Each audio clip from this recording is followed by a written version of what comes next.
नाशिकमध्ये उभाटा शिवसेनेचे जिल्हाध्यक्ष डी.जी. सूर्यवंशी यांच्या विरोधात महिला शिवसैनिकांनी गंभीर आरोप केले आहेत। आदित्य ठाकरे यांच्या बैठकीतच महिला पदाधिकाऱ्यांनी रात्री उशिरा फोन कॉल, असभ्य व्हॉट्सअप मेसेज आणि मानसिक त्रास दिल्याची तक्रार केली। पश्चिम नाशिकच्या अध्यक्षा श्रुती नाईक आणि युवती सेना अध्यक्षा राणी गवळी यांनी महिला शिवसैनिकांच्या वतीनं ही व्यथा मांडली। काही महिलांनी रात्री 3 वाजता आलेले कॉल आणि मेसेजही दाखवले असल्याचा दावा करण्यात आला। पक्षात आहे ती मग सुरुवात पण ती आली कशी ते ठीक आहे। आता ती अंतर्गत जी चर्चा झाली आम्ही त्याची पुढे चौकशी करू। या प्रकारामुळे सुमारे 500 महिला शिवसैनिकांनी पक्षाचं काम थांबवल्याचं बोललं जात आहे। आमच्याकडे खूप महिलांनी तक्रार केलेली आहे की जे शिवसेनेचे जिल्हा प्रमुख आहे डी.जी. सूर्यवंशी ते रात्री अपरात्री महिलांना मेसेज करतात। फक्त मेसेज नाही करत, फोन पण करतात, व्हॉट्सअप कॉल करतात, साधे कॉल करतात।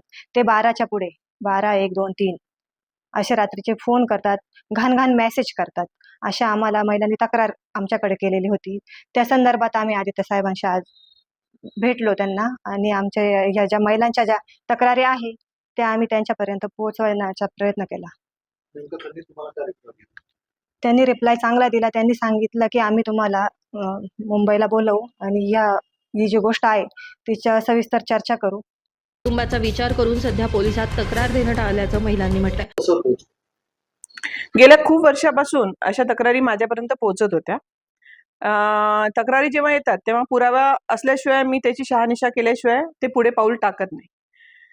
आणि ह्या तक्रारी झाल्यानंतर आम्ही आमच्या जवळच्या स्थानिक लेवलमध्ये जेवढे लोक होते, आपले नेते म्हणा किंवा अजून कार्यकर्ते, यांच्या कानावर ती गोष्ट टाकली होती। पण तरी सुद्धा त्याची काही शहानिशा समोरच्यांनी केली नाही। आणि शेवटी मग शिवसेनेमध्ये जे आमच्याकडे महिला ज्या राजाभाऊ वाजे निवडून आले खासदारकीच्या वेळेस, आमदारकीच्या वेळेस किंवा आता महानगरपालिका करत असताना मी सुदाम भाऊ कोंबडे आणि संदीप दादा दोंते यांचा प्रचाराला पण मी होते। तर हे सगळं करत असताना म्हणजे ते पॅनलच होतं, त्या पॅनलमध्ये शिवसेनेचे सगळेच जण होते। तर हे जेव्हा काम करत असताना सुद्धा त्या महिलांची तक्रार येतच होती। पण इलेक्शन होऊन जाऊ दे, मग आपण याची दखल घेऊ असं वरिष्ठांनी सांगितलं।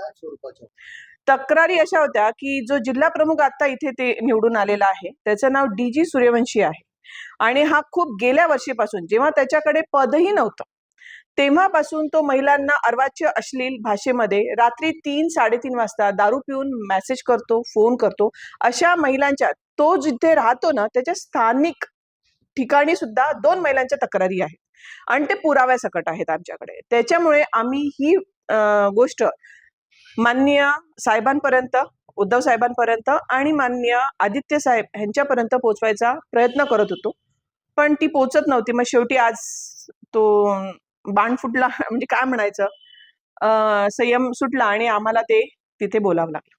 किती महिलांच्या तक्रारी आहेत आतापर्यंत आपल्याकडे? आतापर्यंत 5 ते 6 महिलांच्या आहेत। दरम्यान डी.जी. सूर्यवंशी यांनी सर्व आरोप फेटाळून लावत हे कटकारस्थान नसल्याचा दावा केला।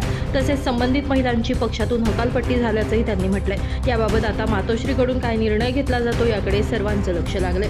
नितीन चव्हाण, महाराष्ट्र 24 न्यूज, नाशिक।